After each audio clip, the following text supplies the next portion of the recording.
Les cuento que las tecnologías están presentes, ¿no es cierto?, en todos los ámbitos, desde que uno se despierte y toma el celular hasta que uno se va a acostar y toma de nuevo el celular para poner la alarma. Estamos todo el día con el smartphone, ¿no es cierto?, y rodeados de tecnología, eso está claro, pero estamos conscientes realmente, no sé si lo habrán pensado de una manera consciente, que tienen las nuevas tecnologías, ¿qué poder tienen ellas en nuestras vidas? Bueno, para hablar de esto, muy interesante, y mucho más. Por cierto, damos paso a este tercer panel y le damos la más cordial de las bienvenidas a Jessica Cartagena, Managing Solution Architect de Dimension Data, Matías Rojas, director de operaciones de Social Lab, Camilo Vidal, gerente de desarrollo de negocios de Coacin. Va a moderar este panel Pablo Alart, decano de la Facultad de Arquitectura y Arte de la Universidad del Desarrollo y además un gran conocedor del tema. Un aplauso para todos ellos.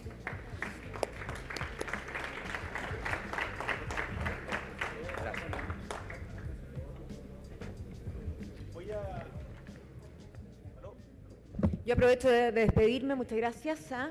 Muy entretenido haber estado, gracias por la invitación a la Fundación País Digital. Que tengan una excelente tarde.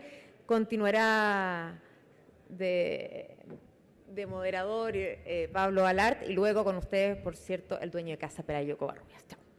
Muchas gracias, muy buen trabajo. Y gracias a ustedes también por la paciencia, por acompañarnos a esta hora, a nuestros invitados por haber esperado y pedimos también nuestras excusas al subsecretario de Telecomunicaciones, el Winchalaf, que lamentablemente tuvo que partir por compromisos previos. El panel que vamos a cerrar esta mañana para que podamos ir todos a tomar té, tiene que ver con el impacto social de las nuevas tecnologías y los servicios para los ciudadanos. Hemos visto cómo poco a poco se va articulando este tema de que finalmente, ¿verdad?, la tecnología, el Smart City, las telecomunicaciones permiten aplanar una serie de relaciones entre el prestador de servicios y el ciudadano, y entre el regulador y el prestador de servicios, y eventualmente también el Estado y el ciudadano, sin precedentes. Y no solamente porque ha permitido, ¿verdad?, orientar y alimentar la toma de decisiones de esos actores públicos y privados que prestan servicios en la ciudad, sino que también ha permitido humanizar las relaciones en la medida en que cada ciudadano también aporta a la construcción de esta ciudad más inteligente con la información que genera, con las decisiones que va alimentando al sistema y mutuamente. En ese sentido, entonces, es tremendamente relevante, aunque tengamos poco tiempo, ver la opinión de nuestros invitados. Y yo voy a ir presentando a cada uno de nuestros invitados en la medida en que vaya haciéndoles la pregunta para ir ganando más tiempo, si bien ya los presentaron. Y voy a partir con Matías Rojas, director de operaciones del Social Lab, una incubadora de iniciativas sociales y tecnológicas, para que nos haga una bajada, Matías, respecto a todos estos temas que hemos visto hoy, el caso de Santander, los otros casos, cómo se puede humanizar la ciudad y cómo se puede humanizar este discurso que pase de el hardware, el software y el brainware al soulware. Muchas gracias. Está bueno ese término, el software. Bueno, ha sido súper interesante escuchar todas las iniciativas de Smart Cities esta mañana.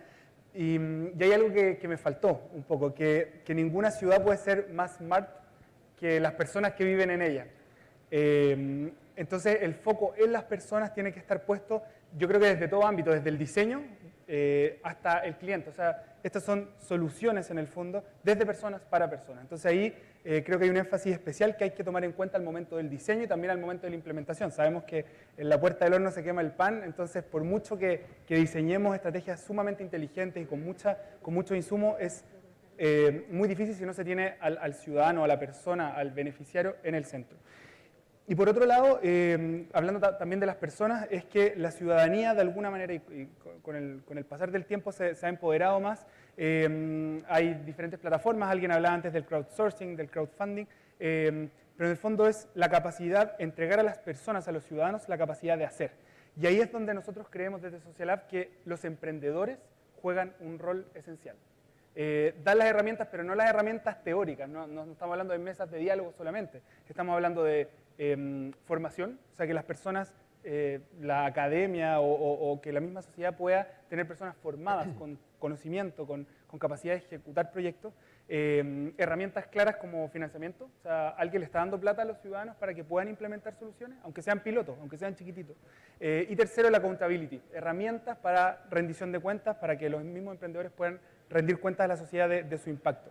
Entonces ahí las personas deberían jugar un rol fundamental. La iniciativa que presentaban antes del GovLab me parece sumamente interesante para poder empoderar no desde el bla bla, no desde la marcha, sino que desde la práctica.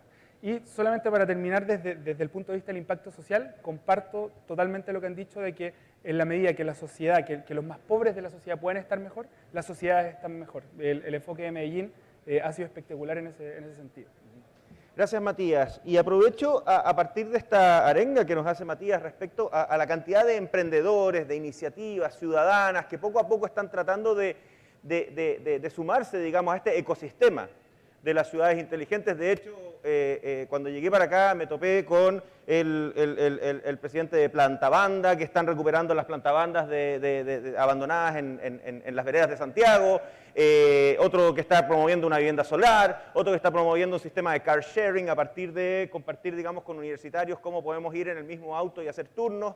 Está lleno de este tipo de iniciativas y tú planteas que claramente se requiere, ¿verdad?, capacitación, se requiere financiamiento.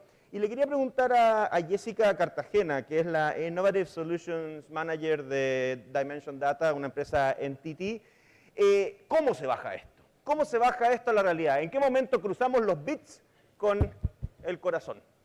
Bueno, reafirmar nuevamente que el concepto de Smart City tiene que estar centrado en el ciudadano. Jessica, más cerca del micrófono. Más cerca del micrófono. A ver, ahí sí.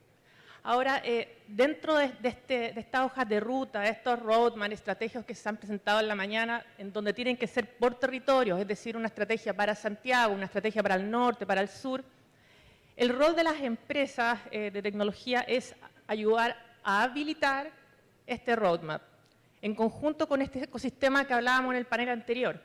Ahora, el concepto de Smart City, en la respuesta al cómo, tiene que ver en un concepto un poco más grande, que se mencionó también en la mañana, que tiene que ver con la Internet de las Cosas, en donde me gustaría diferenciar, especialmente para entender las dificultades o gaps o desafíos que podríamos tener en el cómo, en que tenemos tres capas sencillas de identificar, en donde tenemos los dispositivos, que pueden ser desde un sensor, ¿cierto?, desde un medidor eléctrico, un medidor de gas, un medidor de agua, un smartphone, donde veíamos que somos uno de los países con mayor penetración.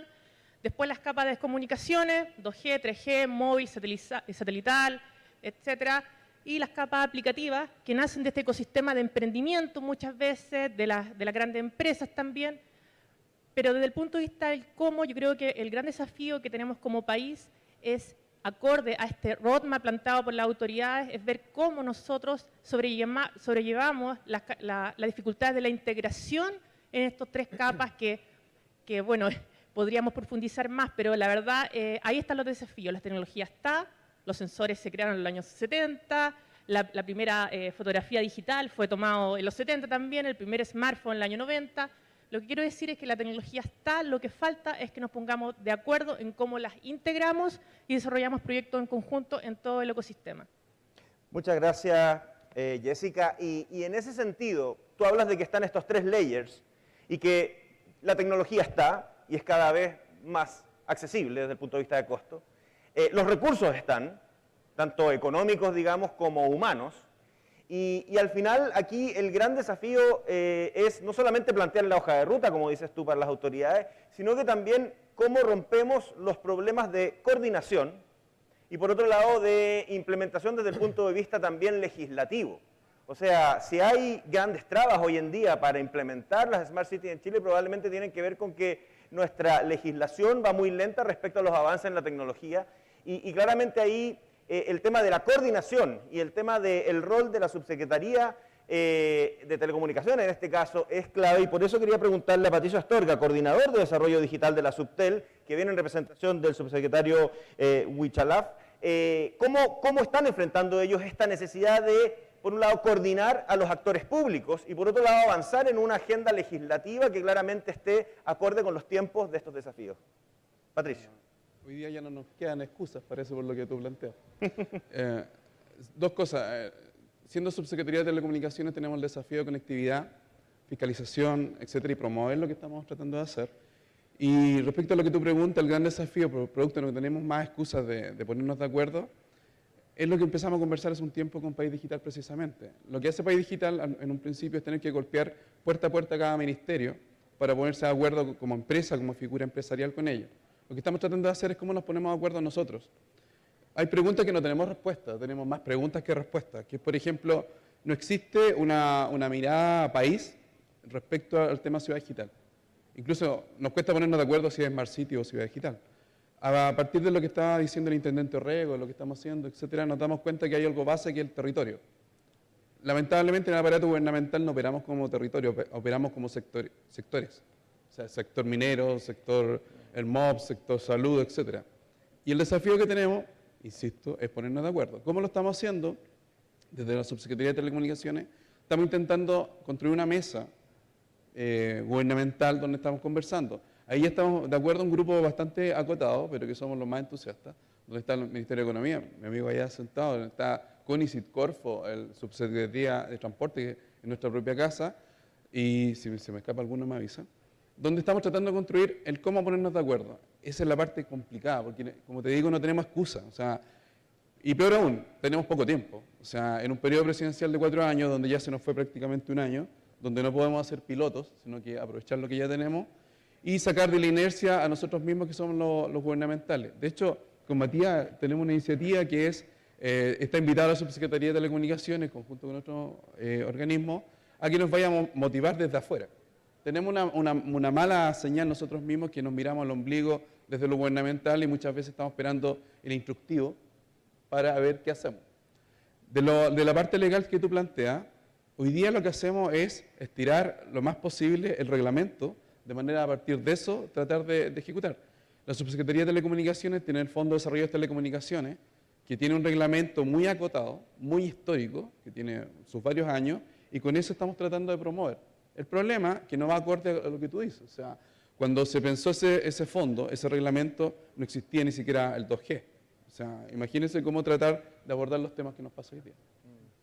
Excelente. Oye, y en ese sentido, claro, tú has dado en el clavo de que las tecnologías, la penetración y particular, o sea, hoy en día el smartphone no es un objeto de lujo. Hoy en día, ¿verdad? Prácticamente el uso de smartphone es transversal en todas las clases y los segmentos sociales. ¿Cómo finalmente poder ir? Porque esto claramente es un desafío open source, por así decirlo. No hay una receta, nadie lo ha hecho y lo vamos a tener que ir construyendo entre todos bajo prueba y error y también con la suficiente flexibilidad para ir incorporando otras tecnologías. En ese sentido, Camilo Vidal, gerente de marketing y desarrollo de negocios de Coacin, ¿ustedes cómo están previendo estas tendencias, estas dificultades, estos nudos ciegos que hemos detectado aquí para efectivamente pensar hacia mejorar el impacto social de estas nuevas tecnologías? Bueno, mira, en general la mirada que nosotros tenemos evidentemente es desde la tecnología, pero cuando hablamos de humanizar el impacto que una tecnología podría tener en una sociedad, me gusta mucho la definición de Smart City que establece que es ese espacio capaz de escuchar, por un lado, y comprender, por otro, lo que está ocurriendo en estos ecosistemas pequeños al interior de las ciudades para entregar realmente servicios de alto impacto a los ciudadanos, a todos nosotros finalmente. Entonces, suena fácil decirlo, porque uno dice, sí, escuchar y comprender son como dos verbos muy utilizados, pero muy poco practicados. Nos pasa a todos nosotros en la vida diaria. Por ahí yo tengo 3 niñas, hablan mucho, y por ahí me dicen, papá, no me escuchas. Yo le digo, sí, es que hablas mucho. Entonces, pero en general es un tema complejo, ¿no? Escuchar y comprender lo que ocurre en una sociedad como la nuestra, en una ciudad como Santiago, por ejemplo, no es simple. Sin embargo, en el ámbito de las ciudades, todas las ciudades tienen mucha información hoy día, ¿sí? Información que han capturado de distintos métodos, algunos de ellos tecnológicos, pero lo que no ocurre es que esa información no está conectada, es decir, son silos de información. Entonces, evidentemente, cuando hay silos de información, es difícil, porque no están correlacionadas, porque no tienen un eje común, es difícil concluir cosas relevantes para ese mismo público final, para nosotros mismos como ciudadanos, porque no está de alguna manera conectado. Te pongo un ejemplo. Podría haber una iniciativa de eficientar el tráfico vial. Y uno dice, sí, sería muy atractivo porque me ayudaría a mí, usuario de automóvil. Y al ministro. Sí, también. Me ayudaría mucho para eficientar mi tiempo, tomar la ruta correcta, la ciudad contaminaría menos. Pero si paralelamente hay otra iniciativa de medir la contaminación ambiental, evidentemente te darás cuenta que en esos lugares donde hay congestión vehicular, también habrá congestión atmosférica. Y si además lo sumas con una medición de climatológica, también te darás cuenta que bajo ciertas condiciones ese aumento de contaminación es más intensivo. Ahora digo, ¿cómo conecto estas tres cosas? Podría ser conectado desde la salud, es decir, en aquellos focos donde hay más congestión vehicular, por lo tanto más contaminación y por lo tanto condiciones atmosféricas especiales, podría haber una zona propensa a una contaminación de algún tipo de enfermedad viral, por ejemplo. Entonces, ¿cómo conecto estos silos? Es un poco el desafío, ¿sí? De la mirada nuestra, de la mirada tecnológica, la tecnología existe. Es decir, hoy día tú puedes analizar toda esta información. Lo que falta, y eso es como lo que se ha conversado en el transcurso de este summit, efectivamente es la orquestación que esté arriba de esto, para orientar, y que no sea un gadget tecnológico, sino que sea un real impacto a cada uno de nosotros, orientar cuáles son estas necesidades y cómo las intersecto con alguna inteligencia adicional. Camilo, y en ese sentido, y aquí abro ya a los 4 para empezar a interactuar en los 4 minutos que nos quedan. O sea, tú dices que están los silos de información, que el desafío es poder conectarlos para efectivamente generar beneficios sociales que estamos tratando de hablar acá en la mesa. Pero hay un tema respecto a que los beneficios muchas veces no son tan rápidamente tangibles para la población. Y estos hilos de información muchas veces también, y lo conversábamos en la previa, generan cierta incertidumbre en una sociedad con mucha desconfianza como la chilena, respecto a cómo van a usar mis datos de salud pública, cómo van a usar mis datos de compras, hábitos de movimiento, etcétera. Y en ese sentido, ¿cómo creen ustedes que podemos romper con esa barrera de desconfianza? ¿Cómo podemos tangibilizar que al final, sí, ayer se filtró iCloud y hay fotos de famosos dando vuelta, pero yo no soy famoso y no voy a estar dando vuelta, por lo tanto, ¿qué importa que salga yo un selfie, digamos, dando? No es relevante muchas veces la información. Y por otro lado, es una cantidad tan grande de información que también es un desafío tecnológico respecto a cómo vamos a manejar ese Big Data y cómo vamos a poder efectivamente orientarlo a soluciones de alto impacto social sin afectar la privacidad. Y aquí dejo abierto para que cada uno vaya tomándolo. Hay dos maneras de abordarlo. Lo primero, si te paras como ciudadano, lo que estás planteando está lleno de mitos y leyendas. Sí. Es un tema. Si me vuelvo a parar como ciudadano, yo le pediría al Estado que no me pida más papeles que se supone que él mismo tiene. Independiente de cómo lo implementaste, que es un lío entre nosotros cómo lo implementa. La metadata, construirla, etcétera. Pero son dos elementos súper importantes. El tema de mito y leyenda, que no es menor, es decir, el temor a usar la data, que nos ocurra a nosotros en el aparato estatal. Nosotros nos podemos demorar un año en tener un convenio entre dos instituciones públicas para pasarte el dato, y menos de una semana en implementar o pasarte el DVD con los datos. Entonces nosotros mismos tenemos un tema con eso, y la parte legal de eso genera toda una construcción respecto al mito, y no pecar respecto a pasarte el dato o no, y de quién es el dato. Y lo otro, tenemos ejemplos concretos que el ciudadano de alguna manera ve, pero los que estamos dentro del aparato nos damos cuenta cuán débil es que un Chile Atiende, por ejemplo. Claro. Que lo que intenta es tener una sola ventanilla, no es exacto, pero que el ciudadano al final no tenga que hacer un compra-huevo con los documentos y andar con un montón de carpetas y al final enterarse lo que tenía que traer era este otro listado. Yo esas dos miradas tengo respecto. O sea, claro, y en ese sentido, digamos, el desafío, los avances que tuvo en su momento el e-government, como se le llamaba, han sido notables, lo que es trámite, obtención de certificados, pero todavía hay mucho que avanzar, y además que también muchas veces los organismos públicos se ven atrapados, que son más lentos para reaccionar entre ellos, que muchas veces las solicitudes por transparencia que están haciendo los propios ciudadanos. O sea, ahí también hay un dilema de funcionamiento. Jessica, ¿cómo ves tú este tema? En este mismo contexto, me gustaría como plantear dos ejemplos de cómo los ciudadanos se verían beneficiados de esta Big Data que se está hablando, ¿cierto? El primero es que yo creo que a todos nosotros nos encantaría saber por ejemplo, desde el punto de vista de la sensorización, cuando todos los planes se dicen que vamos a sensorizar la humedad, ¿cierto?, tráfico, temperatura, nos gustaría obtener esta data. Ahora, dentro del concepto de Big Data, queda claro que no es data individualizada a las personas, sino son perfiles grupales. Es decir, nosotros vamos a obtener información sobre grupos etarios, gente flotante en la ciudad, etc. Ahora, el otro ejemplo que me gustaría dar es el tema más desde el punto de vista energético, en las aplicaciones de smart metering, de agua, luz, donde a través de esta data el ciudadano podría definir que le conviene lavar la ropa a tal hora porque a tal hora la tarifa que la eléctrica le da es más económica que otro. Entonces yo creo que en conclusión, que en definitiva, mientras los ciudadanos vean el valor de la data, cómo ellos pueden tomar mejores decisiones, se va a facilitar mucho, digamos, la implementación de estos proyectos. Matías, y en ese sentido de cómo visibilizar, tangibilizar, comunicar a la sociedad los beneficios de una Smart City, ¿ustedes en Social Lab tienen algunas iniciativas que van por esa línea? Sí, yo más allá de iniciativas puntuales, me gustaría comunicar la forma, y para nosotros la forma, el proceso, cómo llegamos a estas iniciativas. Creo que la descentralización de la solución de estas problemáticas es esencial. No podemos esperar que un gran hermano, como tú decías, o alguien que nos esté mirando y controlando todo el rato, decida por nosotros. Tenemos que generar células probablemente autónomas que sean capaces de autorresolver sus problemas. Entonces, en ese sentido, y recalco, creo que los emprendedores que trabajan alineados a un objetivo puntual, ya sea en conversaciones con el gobierno, en conversaciones con las empresas, desde la sociedad civil, juegan un rol primordial. Entonces, desde la ciudadanía, lo que nosotros fomentamos es que personas empoderadas, líderes, innovadores, emprendedores, puedan empezar a solucionar esas problemáticas. Cuando hablamos de superar la pobreza es algo demasiado grande, entonces vamos un poco más allá, hagámosle un doble, un triple clic. No hablemos de solucionar la pobreza, hagamos de, por ejemplo, entregar agua potable en zonas rurales. Ok, ¿cuál es la mejor forma?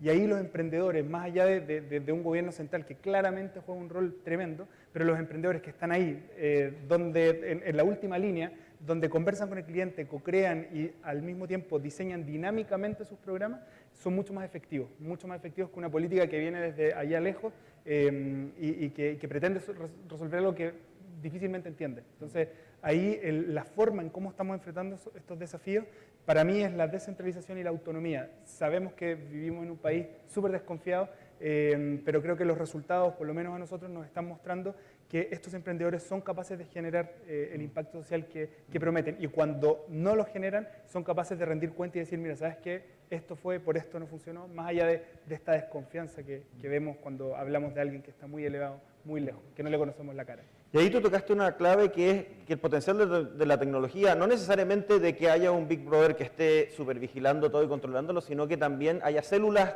autónomas que vayan co-creando, la co-creación hablaste tú. Y vemos claramente que así como los emprendedores están aplicando el crowdfunding, después vamos a empezar a ver probablemente crowd policy making, crowd decision making, crowd planning y cuanto más bottom up, que la misma tecnología a la cual se le temía está habilitando, está enabling, para seguir aquí en el Spanglish.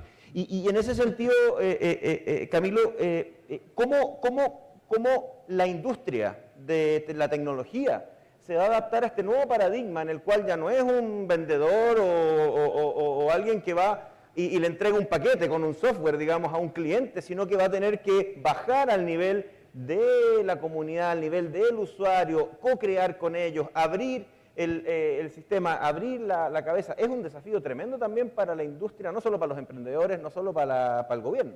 ¿Cómo lo ven ustedes, digamos? ¿Es efectivamente un remesón a la manera, digamos, de hacer negocios?